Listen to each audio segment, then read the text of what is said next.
प्रत्यक्षं ब्रह्मासि त्वमेव प्रत्यक्षं ब्रह्म वदिष्यामि ऋतं वदिष्यामि सत्यं वदिष्यामि तन्मामव मात्रावरं कामसंतानः ఇదిగో తీసుకో అమ్మా.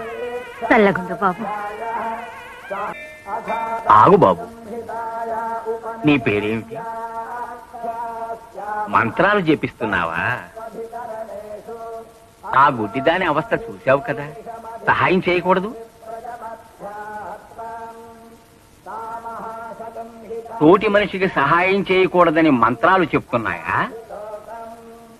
జీవాత్మ పరమాత్మ అని దేవుడే చెప్పాడు కదయ్యా. కుర్రవాడివి కదా, నీకు తెలియదు. కానీ విను, దేవుడు నీకిచ్చిన 2 చేతుల్లో ఒకటి నీ కోసము, రెండోది పక్కవాడి చేయూత కోసం. చుట్టుపక్కల చూడరా చిన్నవాడా, చుక్కల్లో చూపు